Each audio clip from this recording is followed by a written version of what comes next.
Welcome back to Performance Tooling Secrets. I'm Mitch Bair, CEO of PT Solutions. Today, we're talking about internal turning, also known as boring. Boring has a reputation.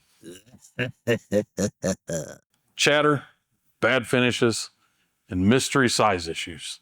Here's the truth. Most boring problems aren't feeds and speeds problems. They're tool selection problems. So today, we're going to cover two things: how to pick the right boring bar size and material, and how to pick the right insert geometry. Because if you get those two right, everything else gets easier. The first rule of boring: overhang is your enemy. A boring bar is a cantilever. The further it sticks out, the more it wants to vibrate. This is where length to diameter ratio matters. First, you have to figure out what diameter bar you can use. The supplier will list a minimum bore for each bar they offer.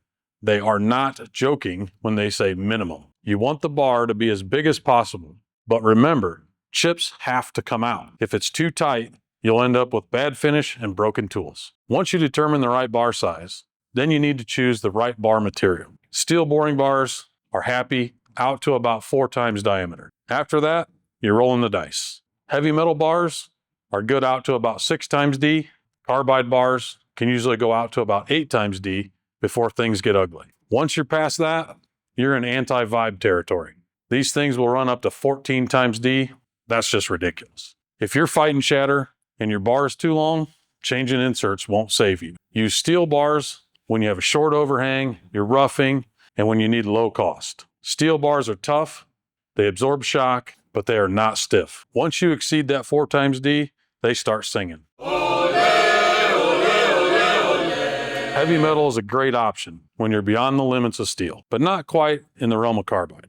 Heavy metal dampens vibration. It's significantly stiffer than steel, but at a much lower cost than carbide. Carbide bars are stiffer, much stiffer. Use carbide bars when you need better finish, you need better size control, and you're running long reach. They cost significantly more, but they solve problems steel and heavy metal bars can't. Anti-vibe bars are the problem solvers. When you're deep in a bore, length to diameter is high, and chatter is a problem, these bars absorb vibration internally instead of passing it to the insert. They're not cheap, but neither is scrapping parts. Now let's talk about the insert. Insert geometry matters more than you think, because boring inserts do not behave like external turning inserts. Inside a bore, you have less rigidity, less chip evacuation, and less forgiveness. So geometry selection is critical. In boring, bigger radius is not better. A large corner radius increases cutting forces, pushes the bar harder, and creates chatter. For most boring applications, use a smaller nose radius, 1/8 thou or even 4 sometimes.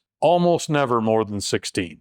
Smaller radius reduces radial cutting forces, improves stability, and helps the bar survive. If you need surface finish, adjust feed first, not radius. Positive geometry is key. Aggressive positive rake inserts are your best friend in boring. Why? They lower cutting forces, reduce pressure on the bar, and improve chip flow. Negative geometry might work externally. Internally, it usually causes chatter, especially at longer reach. If the insert feels strong, but the bar won't stop vibrating, the geometry's wrong. Chip control is harder inside a hole. There's nowhere for the chips to go. So you need chip breakers designed for boring, proper feed to activate the chip breaker, and coolant aimed correctly. Feeding too light is one of the fastest ways to make a bird's nest in a bore. If the chips aren't breaking, increase feed slightly. Make sure depth of cut is in range and confirm the geometry matches the material. If boring isn't working, ask this: is the bar too long? Is the bar material stiff enough? Is the nose radius too big? Is the geometry too negative? Fix those first, then mess with speeds and feeds. Internal turning doesn't have to be painful. Pick the shortest bar you can and the biggest diameter you can get away with. Pick the stiffest material you can justify and use a positive geometry, and don't oversize your corner radius. If you're fighting chatter, finish, or size control inside a bore and just can't figure it out, call your local PT Solutions rep. We'll help you get it dialed in. If you like the content, please like, share, and subscribe for more performance tooling secrets.